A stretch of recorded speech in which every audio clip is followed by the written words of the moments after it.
Hare Krishna,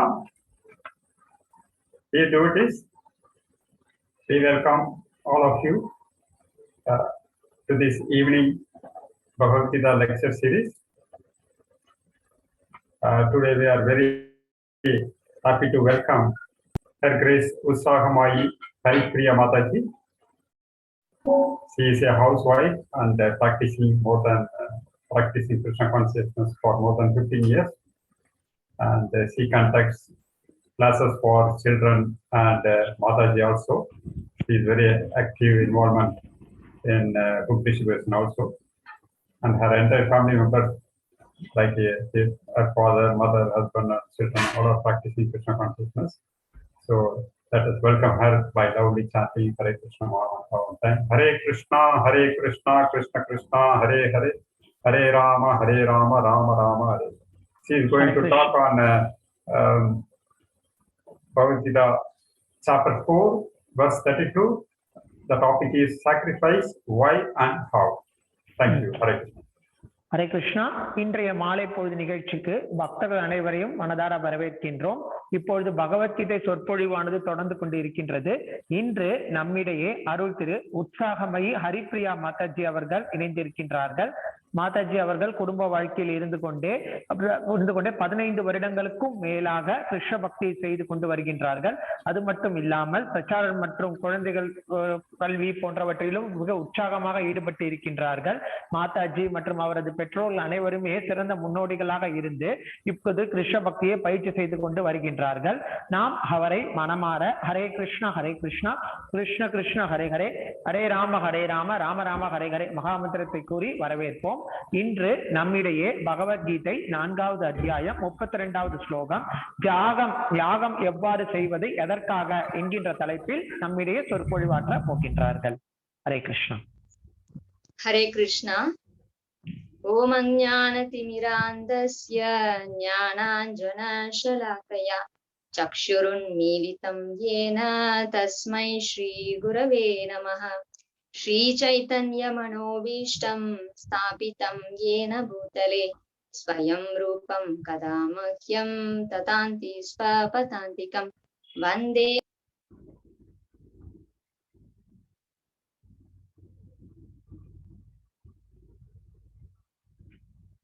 Hare Krishna. பிரபு sound வரலையே. let me check பிரபு. சடனா presentation வந்துருச்சு. ஓகே அவங்க சககண லலிதா ஸ்ரீ விஷாகான்விதாம்ச ஹே கிருஷ்ண கருணா சிந்து தீனபந்தோ ஜகத்பதே ராதா காந்தா நமஸ்துதே தப்த காஞ்சன கௌராங்கி ராதே விருந்தாவனேஸ்வரி ऋषभानुसुदे देवी प्रणमामि हरिप्रिये वाञ्छा कल्पतरुभ्यश्च कृपा सिन्धुभ्य एव च पतितानां पावनेभ्यो वैष्णवेभ्यो नमो नमः. श्री कृष्ण चैतन्य प्रभु नित्यानंद श्री अद्वैत कथाधारा श्रीवासादि गौरभक्त वृंद. हरे कृष्णा कृष्णा कृष्णा हरे हरे, हरे राम राम राम हरे हरे. ஹரே கிருஷ்ணா. இன்னைக்கு நாம பார்க்கக்கூடிய ஸ்லோகம் 4வது சாப்டர் பகவத்கீதையில இருந்து 4வது சாப்டர்ல இருந்து 32வது ஸ்லோகம் பார்க்க போறோம். Today we are going to discuss about Bhagavad Gita 4th chapter verse number 32.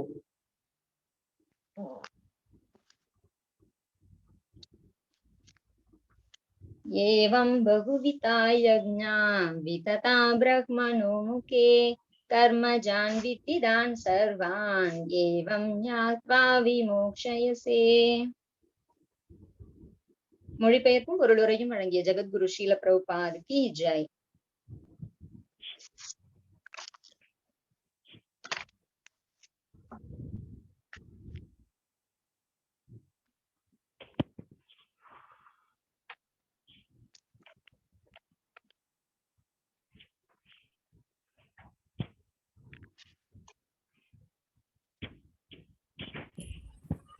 பலதரப்பட்ட இந்த யாகங்கள் அனைத்தும் வேதங்களில் அங்கீகரிக்கப்பட்டவை. இவை பல்வேறு விதமான செயல்களிலிருந்து பிறந்தவை. இவற்றை இவ்விதமாக அறிவதால் நீ முக்தி அடைவாய் அப்படின்னு கிருஷ்ணர் பகவத்கீதையில சொல்லியிருக்கார். Krishna says in the Bhagavad-Gita, all these different types of sacrifices are approved by the Vedas and all of them are born of different types of work. Knowing them as such, you will become liberated. நாம பலவிதமான யாகங்களை செய்யறோம்.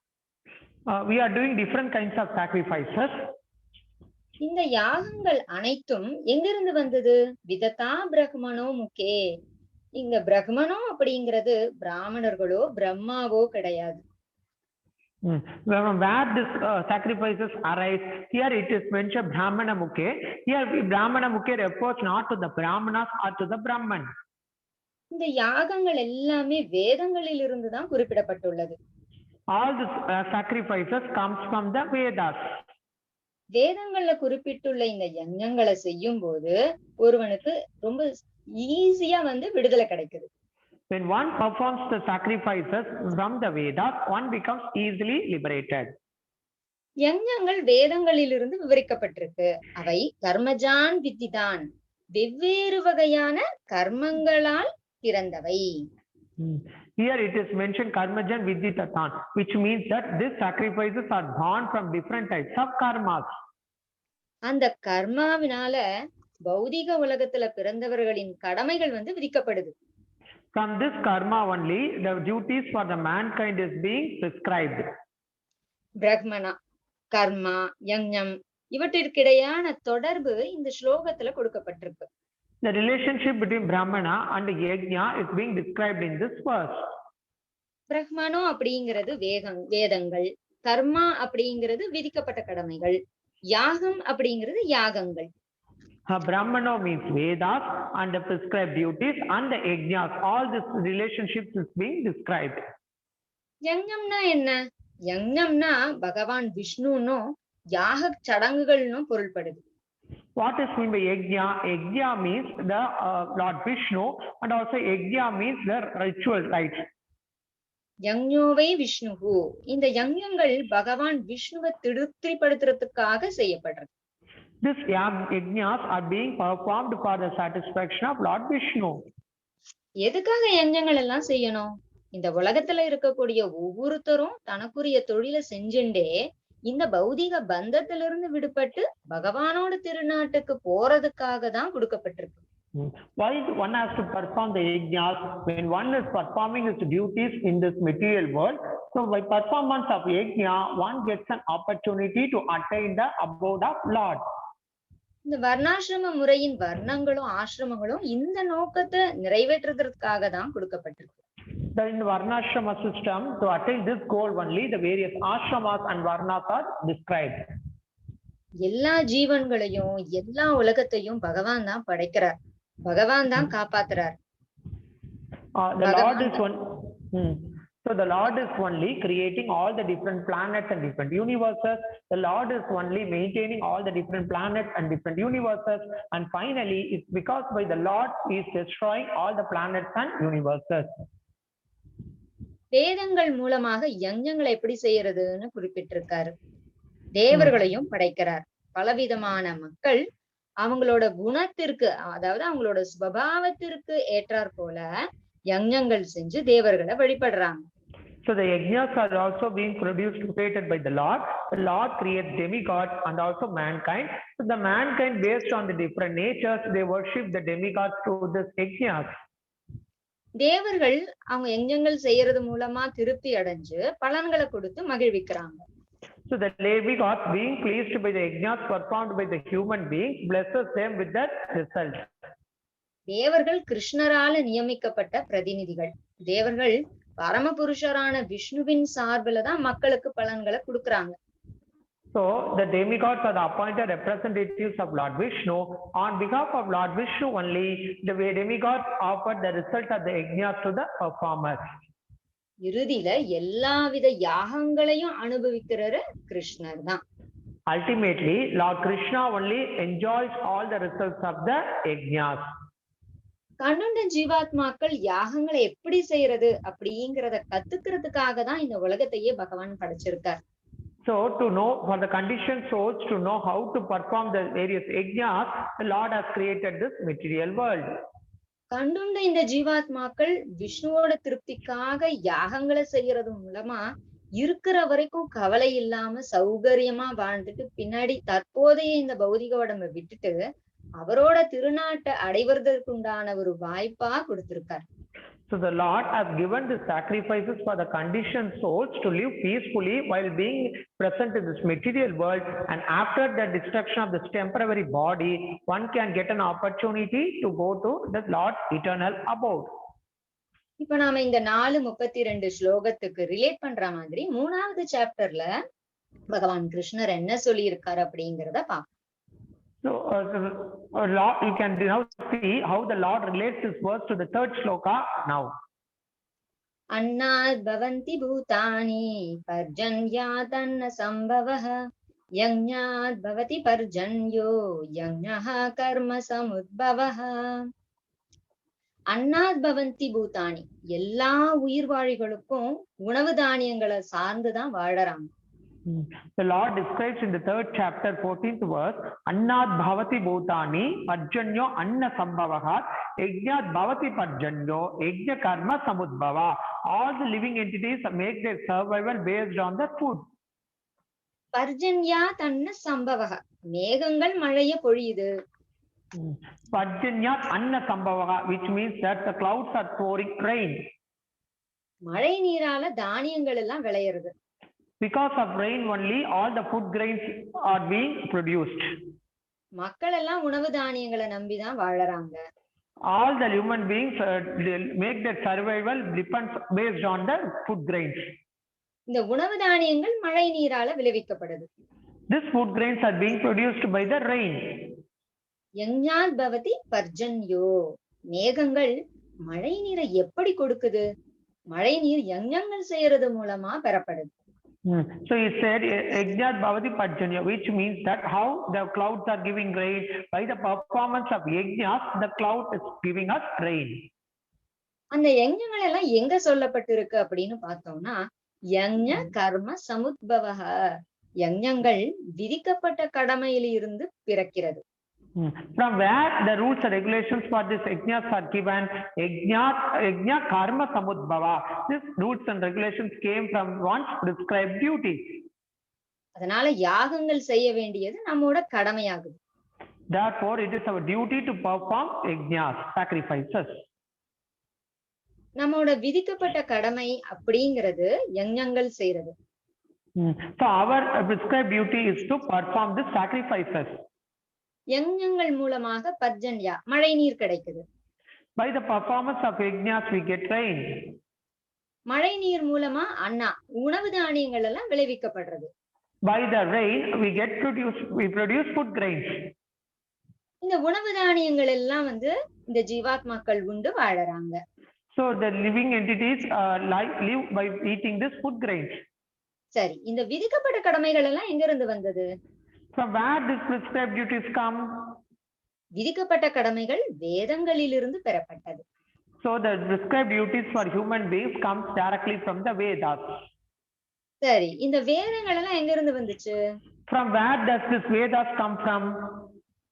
பகவத்கீதா 3வது chapter 15வது ஸ்லோகால கிருஷ்ணர் சொல்லியிருக்காரு, வேதங்கள் முழுமுதற் கடவுளிடம் இருந்து தோன்றியவை அப்படின்னு சொல்லியிருக்காரு. In the 3rd chapter 15th verse, the Lord describes that the Vedas come directly from the mouth of the Supreme Lord. அதனாலதான் நாம எப்பவுமே கிருஷ்ணருக்கு சேவை செஞ்சுட்டே இருக்கணும். That's why we should always serve the Lord Krishna eternally. பரமபுருஷ பகவான் எல்லா யாகங்களிலும் நித்தியமா வீற்றிருக்கார். The Lord is present eternally in all the sacrifices. Brihat ஆரண்யக உபனிஷத்துல 4 வேதங்களும் பகவானோட மூச்சிலிருந்து தோன்றியவைன்னு சொல்லப்பட்டிருக்கு. In the Bhagavad-Gita Upanishad, it is said that these 4 Vedas emanate from the breathing of the Supreme Lord.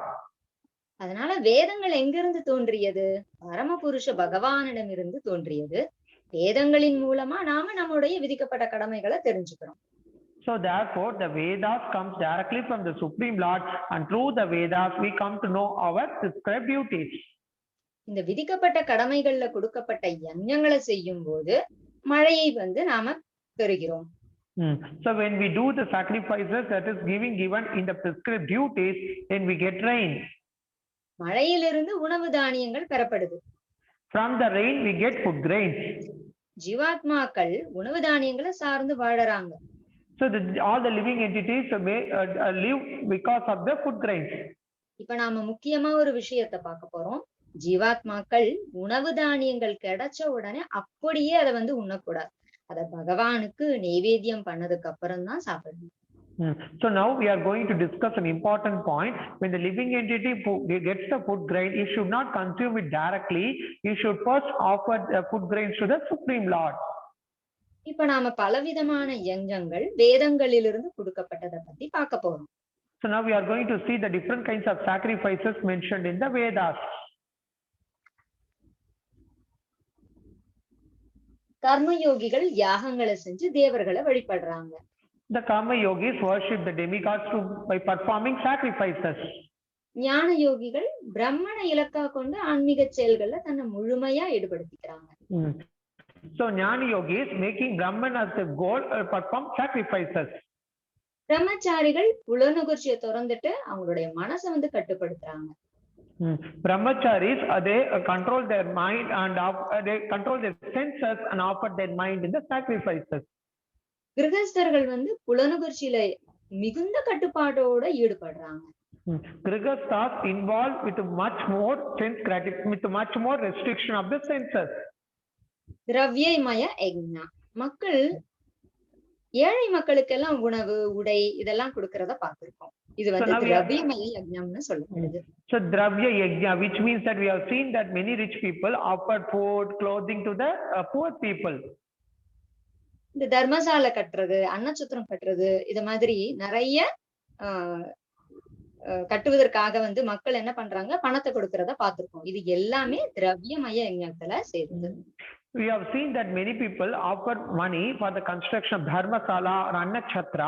This is all comes under the category of dravya yajna. தபோ yajna இதுக்கு உதாரணமா துருவ மகாராஜ் காட்டுல போய் பகவானை நோக்கி ஒரு காலை நின்னுக்கிட்டு என்ன பண்றாரு, தவம் இருக்காரு இல்லையா, அத உதாரணமா பார்க்க முடியுது. So tapo yajna we can see an example of Dhruva Maharaj going to the forest and performing penances with standing in one leg. ஸ்வாத்யாய yajna கல்வி அப்படிங்கிற யாகத்துல தன்னை ஈடுபடுத்திப்பாங்க. எப்படி நம்ம உள்ளும் புறமும் தூய்மைப்படுத்திக் கொள்றது அப்படிங்கிறதுக்காக அவங்க இந்த யஜ்ஞத்தை செய்வாங்க. Swadhyaya yajna, which means that studying the Vedas to advance in transcendental knowledge. By this performance of yajna, one cleanses his consciousness within and eternally and externally. இந்த யஜ்ஞங்கள் எல்லாமே இறுதியில தூய்மை அடைவதற்காக தான் செய்யப்படுது. All the yajnas ultimately makes one pure. உதாரணமா கடல் ஏன் தண்ணீரை சூரியனுக்கு கொடுத்துட்டு மழையா திரும்ப கொண்டு வருது? We can see why the sun is taking water from the earth and pouring down it back as rain. ஏன் நாம கடல் நீரிலிருந்து ஒரு பக்கெட் அந்த உப்பு தண்ணியை கொண்டு குடிக்க கூடாது? Why can't we drink the sea water?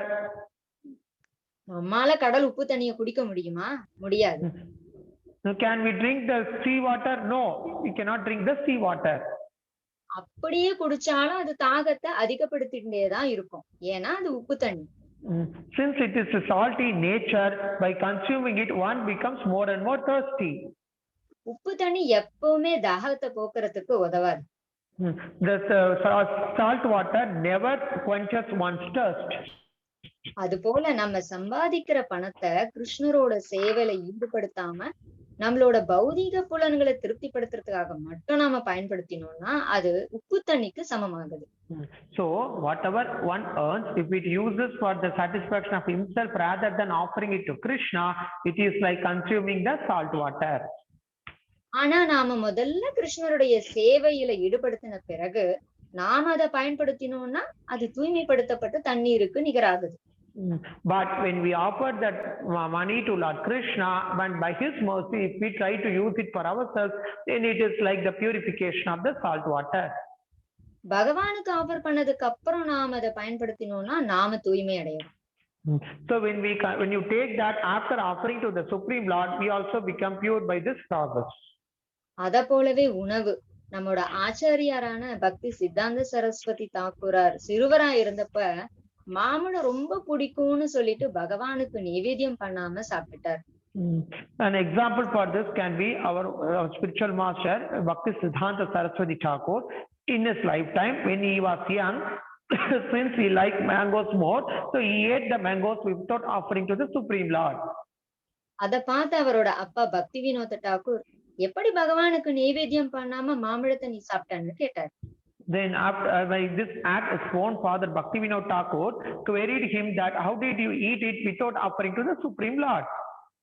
அதற்கப்புறம் அவர் வாழ்நாள் முழுக்க மாம்பழம் சாப்பிடுறதையே நிறுத்திட்டார்.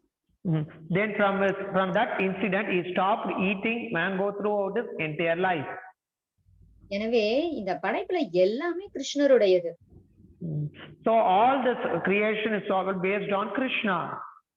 மரங்கள் பழங்களை கொடுக்குது எதுக்காக? பகவானுக்கு ஆஃபர் பண்றதுக்காக. The trees are giving us fruits. Why? Because for offering it to Krishna. கிருஷ்ணரோட திருப்திக்காக மலைகள் தங்கம் வெள்ளி டைமண்ட்னு கொடுக்குது எதுக்காக? கிருஷ்ணருக்கு ஜுவல்ஸ் எல்லாம் செஞ்சு அவரை அழகுபடுத்தி பாக்குறதுக்காக. The mountains and caves are giving valuable gems like pearls, emerald, ruby. Why? Because for decorating Lord Shri Krishna.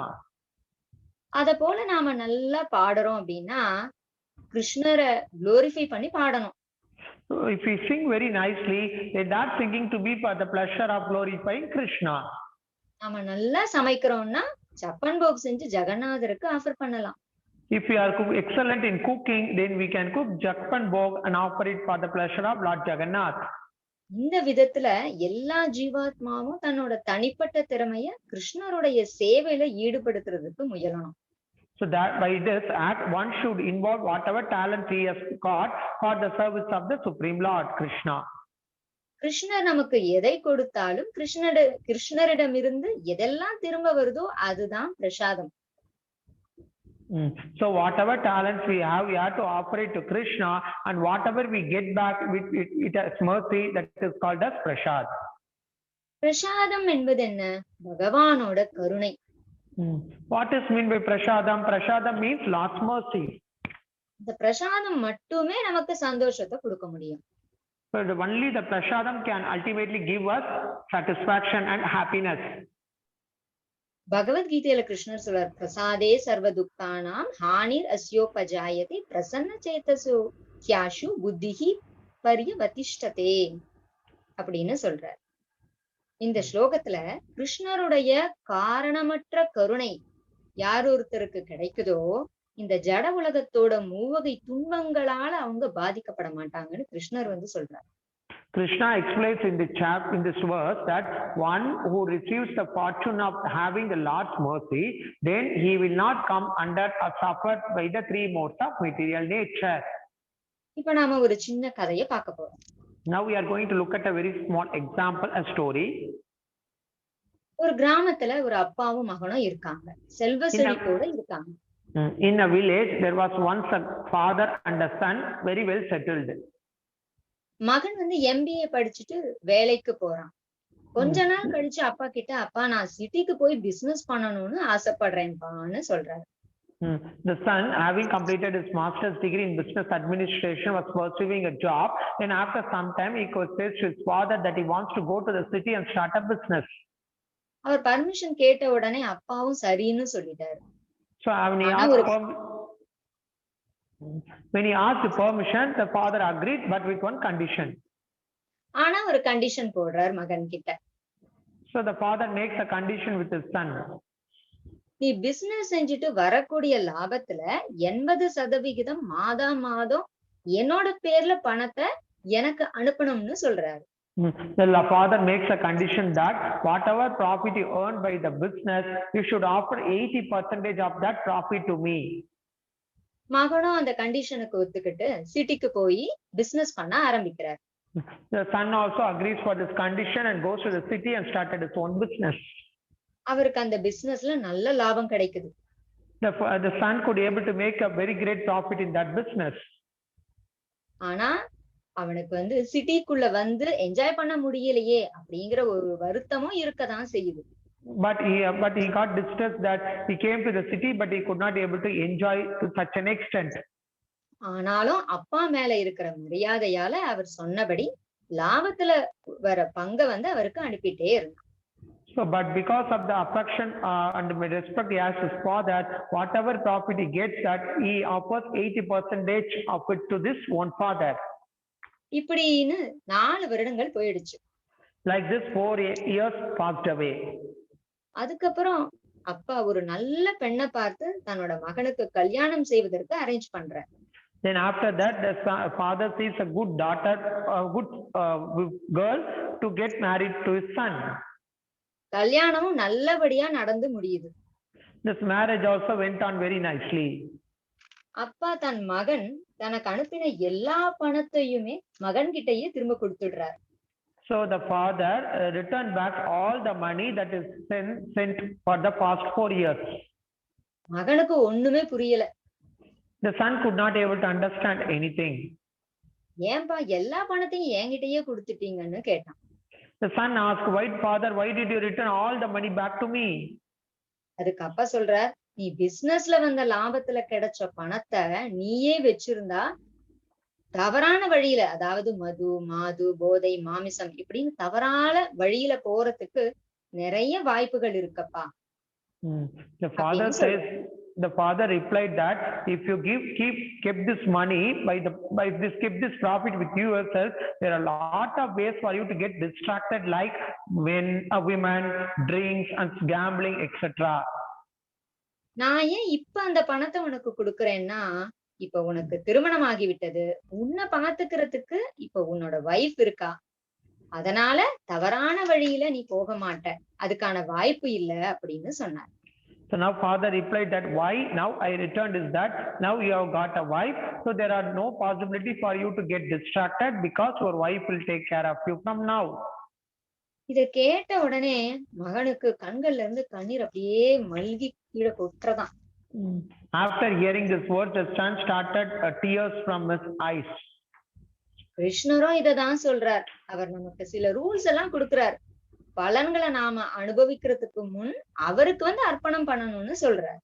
So Krishna also conveys the same message. He gives various rules for us that to offer all the results before we enjoy.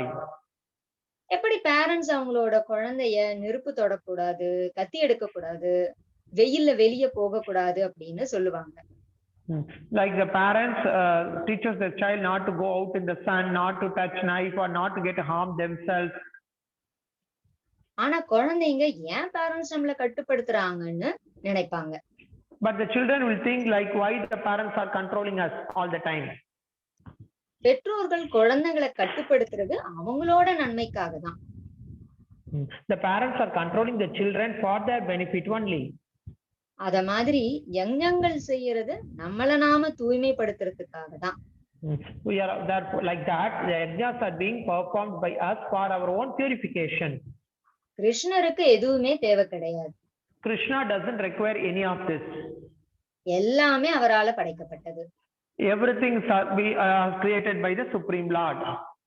கிருஷ்ணரோட அன்புக்குரிய குழந்தைகளாகிய நாம யஜ்ஞங்கள் செஞ்சா நம்ம தான் தூய்மை அடையறோம்.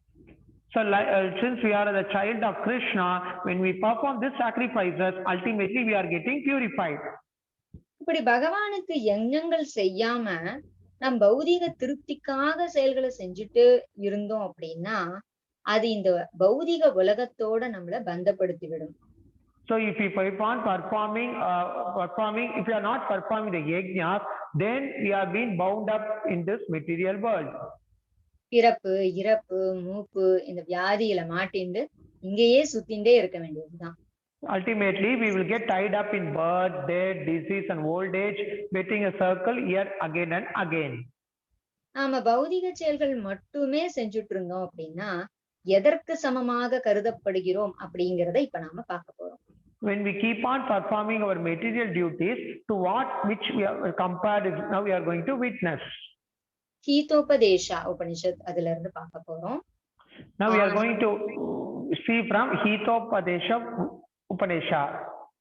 ஆஹார நித்ரா பயமைதுனம் ச சாமான்யம் ஏத்தத் பசுபீர் நராணாம் தர்மோ he தேஷாம் அதிகோ விசேஷோ தர்மேன ஹீனா பசுபீஷமானா. உண்ணுதல், உறக்கம், பயம் மற்றும் உடலுறவு இவை மனிதர்களுக்கும் விலங்குகளுக்கும் பொதுவானது. So this verse says that eating, sleeping, mating and defending is common for the human beings and also for the animals. ஆனால் மனித பிறவியோட சிறப்பம்சம் என்ன? அவர்கள் தன்னை ஆன்மீக வாழ்க்கையில ஈடுபடுத்திக் கொள்ள முடியும். So then what is the importance of human birth? Human beings can involve themselves in spiritual activities. அப்படி அவங்க ஈடுபடுத்திக்கல அப்படின்னா அவங்க விலங்குகளுக்கு சமமாக கருதப்படுறாங்க. If they are not involving themselves in spiritual activities, then they are compared to the animals. Bhagavad Gita 4:32 இன்னைக்கு பகவத்கீதை 4:32 தான் முக்கியமான ஸ்லோகமா நமக்கு கொடுத்திருக்காங்க. அதனால ஜீவாத்மாக்கள் யஜ்ஞங்களை கொஞ்சம் கொஞ்சமா செஞ்சுட்டே இருந்தா படிப்படியா அவர்கள் ஆன்மீக முன்னேற்றம் அடைஞ்சு இறுதியில முக்தி அடைவதற்கான வாய்ப்பை பகவான் கொடுக்கிறார். So in this verse, today's verse, Lord says that if the living entities continue to perform the sacrifices step by step, then the Lord provides an opportunity for them to become liberated. முக்தினா என்ன அப்படிங்கறத பார்ப்போம். Now we are going to see what is meant by liberation. வேத சாஸ்திரங்கள் இந்த உலகத்தை சம்சார சாகரம்னு குறிப்பிட்டிருக்கு. The Vedas describe this world as a samsara sahara. பிறப்பு, இறப்பு, மூப்பு, வியாதி அப்படிங்கிற தொடக்கமில்லாத சுழற்சியை பற்றி விவரிக்குது. The originless features such as birth, death, disease and old age are being described. விருந்தாவனத்தின் கோஸ்வாமிகளும் ஆச்சாரியார்களும் முக்தியை பற்றி பல்வேறு கருத்துக்களை மிக ஆழமா விவரிச்சிருக்காங்க. So the various acharyas and the Goswamis of Vrindavan have given various concepts for the concept of liberation. ஆத்மாக்களாகிய நாம கிருஷ்ணருடைய அங்க உறுப்புகள்னு பகவத்கீதையில கிருஷ்ணர் சொல்றார். So the soul is a part, the Lord says in the Bhagavad-Gita that we, the soul, are part and parcel of the super soul. ஆத்மா நித்தியமானது, அறிவாற்றல் நிறைந்தது, ஆனந்தமயமானது. The Atma is full of knowledge, Atma is blissful and Atma is knowledgeable. ஆனா ஆத்மா பௌதீக உலகத்தின் தொடர்புல வரும்போது அது கர்ம வினைகளுக்கேற்ப தாவரங்கள், விலங்குகள், பூச்சிகள், மனிதர்கள் அப்படின்னு ஏதாவது ஒரு பௌதீக சரீரத்தை ஏத்துண்டு கட்டாயப்படுத்தப்படுகிறது. But when the living entity, the soul, comes in contact with the material world, then he is forced to take various bodies such as animals, plants, trees, creepers, human beings, etc. ஆத்மா அறியாமையால, அதாவது பொய் அகங்காரத்தால தான் இந்த உடம்பு அப்படின்ட்டும் உடலுடன் தொடர்புடைய எல்லாத்தையும் தன்னோடது அப்படின்னும் தவறான அடையாளம் காண்கிறது. The Atma, due to false ego, thinks that he is his body and all the things related to this body as his own relationship. He misidentifies it with the body. அதனால் வலியையும் துன்பத்தையும் அனுபவிக்குது. So because of this, the Atma undergoes various pains and sufferings in this material world. முக்தி என்பது பிறப்பு, மூப்பு, வியாதி, இறப்பு ஆகியவற்றோட தொடக்கமற்ற சுழற்சியிலிருந்து விடுதலைன்னு சொல்லலாம். The mukti actually means the release from this birth, death, disease and old age. முக்தியினோட வகைகளை நாம இப்ப பார்க்க போறோம். ஸ்ரீமத் பாகவதத்துல 3வது கேண்டோ 29வது சாப்டர் 13வது ஸ்லோகத்துல கொடுக்கப்பட்டிருக்கு. The definition of mukti is given in the Srimad Bhagavatam 3rd canto 29th chapter 13th shloka. Sayujya 13th shloka, verse number 13. சாயுஜ்ய அப்படிங்கிறது ஏகத்வம்னு சொல்லப்படுறது. The Sayujya mukti is called as Ekatva mukti. அந்த ஏகத்வம் பகவானோட ஒளியில் கலத்தல், இது கைவல்யம்னு சொல்றாங்க. The Ekatva means merging into the body of the Supreme Lord. This is also called as Kaivalyam. மாயாவாதிகள், மனக்கற்பனையாளர்கள், தியானம் செய்யறவங்க, இவங்க எல்லாரும் இந்த முக்தியை விரும்புறாங்க. So the Mayavadis, the meditators and Jnanis, they all aspire for this kind of mukti, liberation. ஆனா பக்தர்கள் வந்து விரும்ப மாட்டாங்க. But the devotees are not interested in this type of mukti. சாலோக்கிய முக்தி. இந்த முக்தியில் பக்தன் பகவானின் லோகத்தில் வசிக்கக்கூடிய ஒரு வாய்ப்பு கிடைக்குது. In the Salokya Mukti, the devotee gets an opportunity to reside in the abode of Supreme Lord. பகவான் தன்னோட வேறுபட்ட முழு விரிவுகள்ல எண்ணிலடங்காத வைகுண்ட லோகத்துல வசிக்கிறார். The Lord, by his expansion, resides in innumerable Vaikuntha lokas. ஒவ்வொரு லோகத்திலும் பகவான் தான் உயர்ந்தவர், முதன்மையானவர். In each and every loka, the Lord is the eternal, Lord is the superior person, and Lord is the controller. பக்தன் பரமபுருஷ பகவானோட வசிக்கிறதுக்கு ஏதாவது ஒரு வைகுண்ட லோகத்துக்கு உயர்த்தப்படுகிறான். So the Lord is the devotee is shifted to any one of these Vaikuntha lokas to reside with the Supreme Lord. ஒரு குறிப்பிட்ட லோகம் அப்படிங்கிறது பக்தன் வழிபடக்கூடிய பகவானின் ரூபத்தை சார்ந்தது.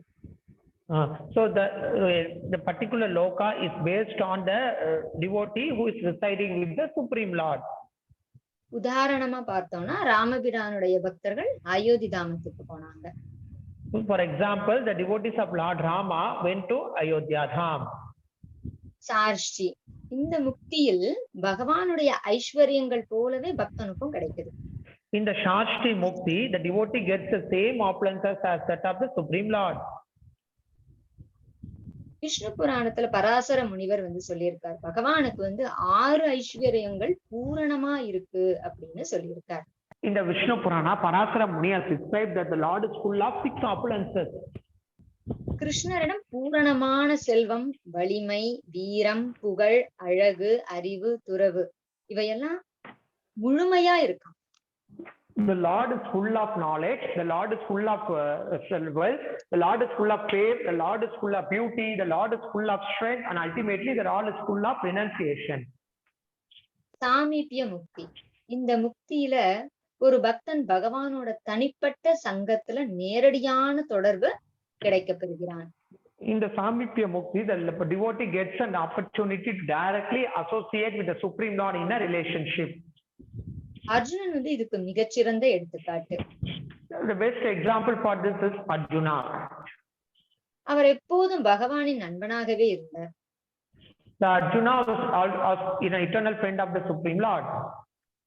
சாரூபிய முக்தி, இந்த முக்தியில் பக்தன் 4 கரங்கள் கொண்ட நாராயணருடைய அதே வகையான ரூபத்தை வந்து பெறுகிறார். In the Sarupya Mukti, the devotee gets the 4-handed form like that of the Supreme Lord. ஆனால் 2 இல்ல 3 அடையாளங்கள் பகவானுக்கும் பக்தனுக்கும் இடையில் வேறுபடுகிறது.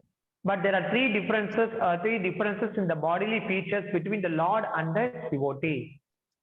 பகவானோட மார்பில் உள்ள ஸ்ரீவத்சம் குறிப்பா அவரை அவரது பக்தர்களிடமிருந்து வேறுபடுத்துகிறது. The first difference is that the Srivatsa mask that is on the chest of the Supreme Lord differentiates him from his own devotees. பகவானோட உடல் அம்சங்கள் போலவே பக்தனுக்கும் கிடைக்குது. The devotee also gets the same bodily features as that of the Supreme Lord. ஆனா பக்தர்கள் முக்தியை விரும்ப மாட்டாங்க. ஏன்னா இந்த ஸ்லோகத்துல என்ன சொல்லப்பட்டிருக்கு அப்படின்னு பார்ப்போம். So, but the devotees never desire for liberation. Now we will see what is being described in this verse. ஒரு தூய பக்தர் சாலோக்கியா, சாஷ்டி, சாமீபிய, சாரூபிய, சாயுஜ்ய ஆகிய இப்பதவிகள் எல்லாம் பரமபுருஷ பகவானாலேயே கொடுக்கப்பட்டா கூட அத வந்து அவங்க விரும்ப மாட்டாங்க.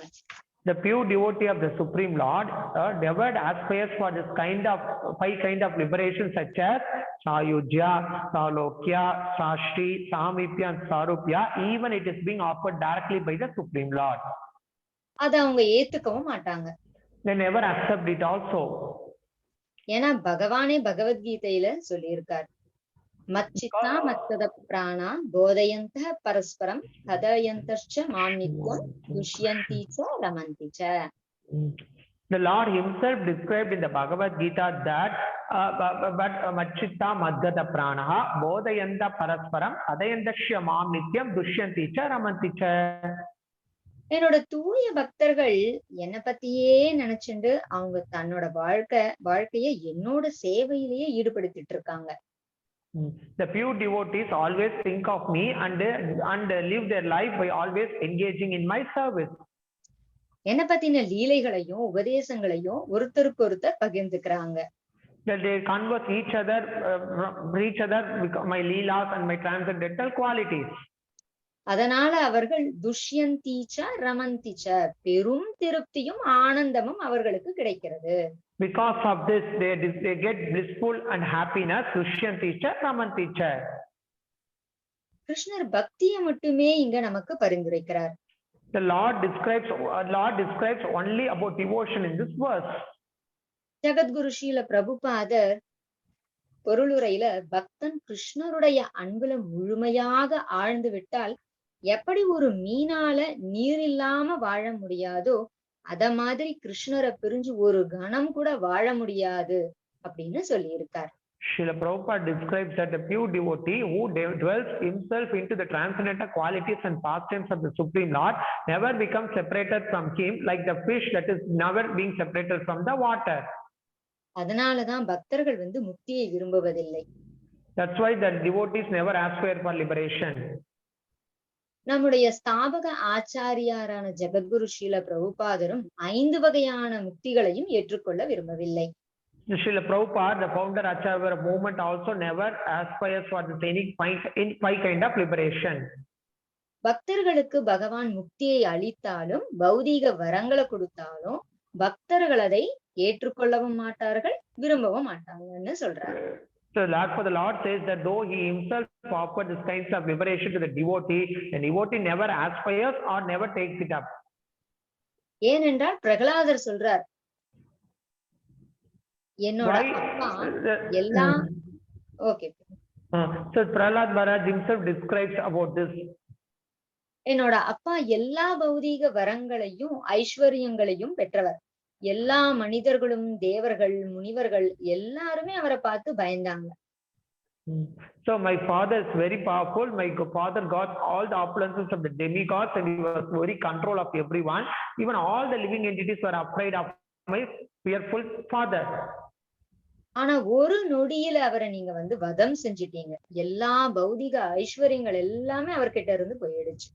So within 1 minute, you have destroyed his entire thing. All his opulences and strength has gone away within a minute. அதனால உண்மையான பக்தர்கள் எதை விரும்புறாங்க அப்படின்னு பார்த்தோம்னா பகவானுக்கு சேவை செய்வதை மட்டுமே விரும்புகிறார்கள். So therefore, the pure devotees of the Supreme Lord always desire to serve the lotus feet of the Supreme Lord. ஏனென்றால் அதிலிருந்து உண்மையான ஆனந்தத்தை பெறுகிறார்கள் அவர்கள். Because from this they get some eternal happiness by this act. பகவான் சைத்தன்யரும் நாம எப்படி பிரேம பக்தி எப்படி பண்ணணும் அப்படிங்கறத சொல்லி இருக்காரு. Chaitanya Mahaprabhu also describes how one has to perform pure devotion. நதனம் ந ஜனம் ந சுந்தரிம் கவிதாம் வா ஜெகதீஷ காமயே மம ஜன்மனி ஜன்மனீஸ்வரே பவதாத் பக்திர் அஹைதுகி பயி. Chaitanya Mahaprabhu says that nadanam na janam na sundarim kavitam va jagadisha kamaye mama janmani janmanishware bhavatar bhakti ahaituki tvayi. ஓ பகவானே, நான் உங்ககிட்ட இருந்து செல்வமோ அழகிய மனைவியோ என்னை பின்பற்றக்கூடிய பலரையோ நான் பெற விரும்பவில்லை. He says that, oh Lord, I have no desire to accumulate wealth, nor desire beautiful women, nor desire any number of followers. உங்களிடமிருந்து நான் என்ன விரும்புறேன் அப்படின்னா ஒவ்வொரு பிறப்பிலும் உங்களோட பாத கமலங்களுக்கு தொண்டு செய்யக்கூடிய தூய பக்தனா இருக்கணும் அப்படின்னு நமக்கு சொல்லி கொடுக்கிறார். Chaitanya Mahaprabhu teaches us that for each and every birth we should be always under the shelter of the lotus feet of the Supreme Lord.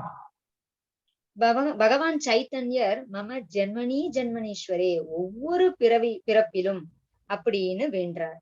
இது பக்தர்கள் முக்தியை விரும்ப மாட்டார்கள் அப்படிங்கறத குறிக்குது. So he says that Chaitanya Mahaprabhu says mama janmani janmanishware bhavatar bhakti ahaituki tvayi. This describes clearly that the pure devotees never aspire for any kind of this liberation. பக்தர்கள் இந்த உலகத்துல இருந்து கொண்டு பக்தி தொண்டை நிறைவேற்றுவதில் மட்டும் திருப்தி அடைகின்றனர். The living entities while remaining in this material world always desires to serve the Supreme Lord. அதனால நாம சைத்தன்ய மகாபிரபு நமக்கு மகா மந்திரத்தை கொடுத்திருக்கார். ஹரே கிருஷ்ணா கிருஷ்ணா கிருஷ்ணா ஹரே ஹரே, ஹரே ராமா ராம ராமா ஹரே ஹரே. மகா மந்திரத்தை சொல்லிட்டு நாம தூய பக்தி செய்வதற்கு முயலணும்னு எல்லாரையும் கேட்டுக்கிறேன்.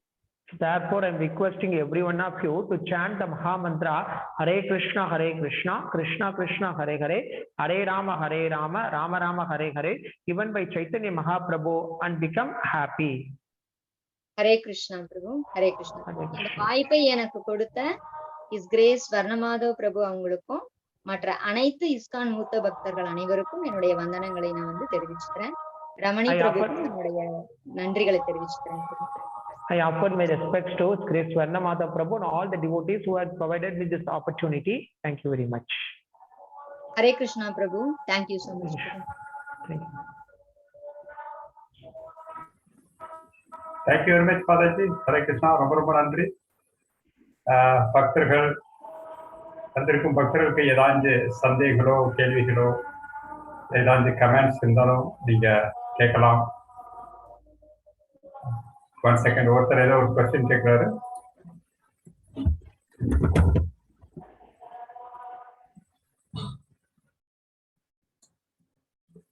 எஸ், நீங்க அன்மியூட் பண்ணிட்டு கேட்கலாம்.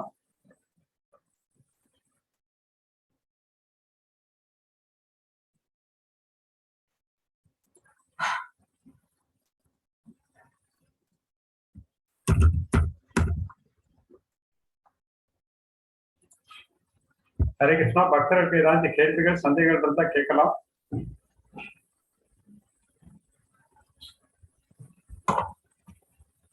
Hare Krishna Prabhu. Thank you so much. One second மதத்து. ரொம்ப அருமையான கிளாஸ் இன்னைக்கு இருந்துச்சு. யாகம்னா என்ன, அதே மாதிரி பலவிதமான யாகங்கள், எப்படி கர்ம யோகிகள் யாகம் பண்றாங்க, ஞான யோகிகள், கிரகஸ்தர்கள் எப்படி பண்றாங்க, இந்த மாதிரி பலவிதமான யாகத்தை பத்தி இன்னைக்கு விளக்கமா சொன்னீங்க. அதே மாதிரி இந்த யாகத்தினுடைய சைக்கிள், அது எப்படி ஒன்றிலிருந்து ஒண்ணு வருது, மலையிலிருந்து எப்படி தானியங்கள் வருது, தானியத்திலிருந்து எப்படி அது பிரசாதமா சாப்பிட்றாங்க, இப்படி பல விதமா சொன்னீங்க. இதுக்குள்ளே ஒரு நல்ல ஒரு உதாரணம் சொன்னீங்க. எப்படி ஒரு உப்பு தண்ணியை ஒருத்தர் குடிக்க முடியாதோ அதே மாதிரி இந்த உலகத்துல உள்ள எந்த பொருளையும் நம்ம நேரடியாக அனுபவிக்க கூடாது அப்படிங்கிறதுக்கு அந்த உதாரணம் ரொம்ப அருமையா இருந்துச்சு. ஓகே, பக்தர்கள் சார்பாக ஒரே ஒரு கேள்வியை நான் கேட்கிறேன். இப்ப இன்னைக்கு உள்ள காலகட்டத்துல இந்த யக்கியங்களை பத்தி அந்த அளவுக்கு யாருக்குமே ஒரு கனெக்ஷன் கிடையாது. யாருக்குமே இந்த யாகம்னா என்ன, அதை எப்படி செய்யறதோ அப்படிங்கிறதெல்லாம் கிட்டத்தட்ட விட்டு போயிடுச்சு. அப்படிப்பட்ட ஒரு நிலைமையில இப்ப நம்ம இருக்கிறோம். ஸோ அதனால மக்கள் உண்மையிலே இப்ப இதை பயிற்சி பண்ணக்கூடிய ஒரு சூழ்நிலையில இருக்கிறாங்க. அப்படிங்கிறப்ப இந்த சூழ்நிலையில எதை செய்தால் இந்த அவங்களுக்கு லிபரேஷன் அண்ட் ஒரு மகிழ்ச்சியான வாழ்க்கை கிடைக்கும் அப்படிங்கிறது சொன்னீங்க. Correct. Hare Krishna. Mataji has described various kinds of yajnas in a very beautiful way.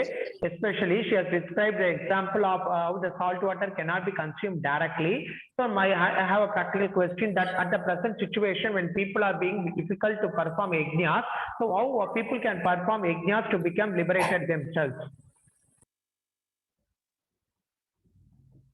கலேர்தோஷ நிதேராஜன் அஸ்திகி ஏகோ மகான் குணக கீர்த்தனா தேவ கிருஷ்ணஸ்ய முக்த சங்க பரம் விஜேதக.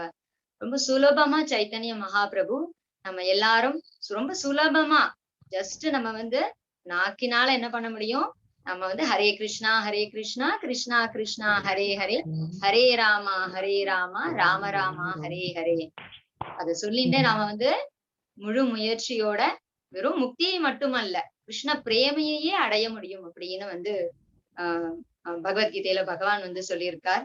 சோ அதனால நாம இந்த முயற்சியை எடுத்துட்டு எல்லாருமே மகாமந்திரத்தை ஜபிச்சுண்டே கிருஷ்ண பிரேமையை அடையணும் அப்படிங்கறத நான் சொல்லிக்கிறேன்.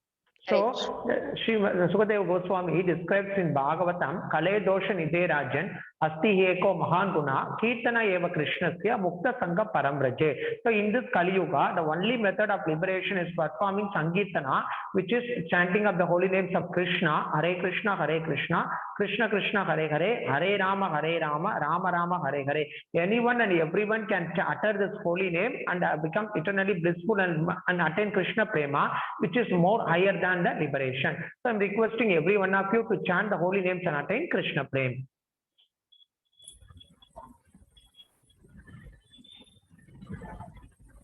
சைத்தன்ய மகாபிரபு கலியுக தர்மமா நமக்கு இததான் கொடுத்திருக்கார். முழு முயற்சியோட நாம வந்து Chaitanya Mahaprabhu has given us the முழு முயற்சியா நாம இதை பயன்படுத்திட்டு நாம வந்து நமக்கு இருக்கக்கூடிய இஸ்கான்ல இருக்கக்கூடிய நிறைய ஆச்சாரியார்கள் இருக்காங்க. அவங்களுடைய அந்த கருணையை எல்லாம் வந்து நாம ஏத்துண்டு முழு முயற்சியா கிருஷ்ண பிரேமை அடைவதற்கு ரொம்ப கிருஷ்ண பிரேமை அடையறதுக்கு நமக்கு ஒரு அபரிமிதமான வாய்ப்பு வந்து நமக்கு ஏற்படுத்தி கொடுத்திருக்காங்க. So by this process of chanting the holy names, all the acharyas within our movement have given us an enormous opportunity for us to attain Krishna Prema. Hare Krishna. Thank you. Hare Krishna. Thank you. Hare Krishna. ரொம்ப ஆர்வமாக இந்த வகுப்பிற்கு வந்த அனைத்து பக்தர்களுக்கும் இந்த உபன்யாசத்தை நன்றாக ஸ்லோகத்தை நன்றாக விவரித்த உற்சாகமாயி ஹரிப்பிரியா மாதாஜிக்கும் டிரான்ஸ்லேட் பண்ண ரமணி மோகன் பிரபுவுக்கும் இஸ்கான் சார்பாக எனது நன்றியை தெரிவித்துக் கொள்கிறேன். அவர்களுக்காக ஒரு முறை ஹரே கிருஷ்ண மகாந்திர எல்லோரும் சொல்லுவோம். Hare Krishna Krishna Krishna Hare Hare, Hare Rama Rama Rama Hare Hare. I once again extend my sincere thankings to all the devotees who have come to hear this wonderful session, and also the speaker Haripriya Mathaji for such an enlightening lecture. Thank you very much. இன்னொரு முக்கியமான வேண்டுகோள், இந்த மாதிரி இப்ப daily இந்த class ISKCON சென்னையின் சார்பாக daily பகவத்கீதையிலிருந்து ஒரு ஸ்லோகமும் பல பக்தர்கள் ரொம்ப அருமையாக விலைக்கு சொல்லிக்கிட்டு இருக்கிறாங்க. ஸோ அதனால இந்த லிங்க், இந்த மாதிரி கிளாஸ் நடக்கிற விஷயங்கிறத முடிஞ்ச அளவுக்கு எவ்வளவு பேருக்கு நீங்க அதை ஷேர் பண்றீங்களோ அதை ஷேர் பண்ணுங்க. ஸோ தட் நமக்கு வந்து அதிகமான பேர் இதை பயனடைய முடியும். So we have a first request to all the devotees who are assembled here. ISKCON Chennai is conducting this session, daily explaining each and every verses of the Bhagavad-Gita from different speakers. We request you to circulate this message to all your dear ones and near ones, so that everyone can become benefited by this wonderful association. Thank you all. Hare Krishna. Vanja kalpatarupesha kripa sindhubhyo paridhanam pavanebhyo vaishnavebhyo namo namaha. Ananda Koti Vaishnava Guru Ki Jai. Jai.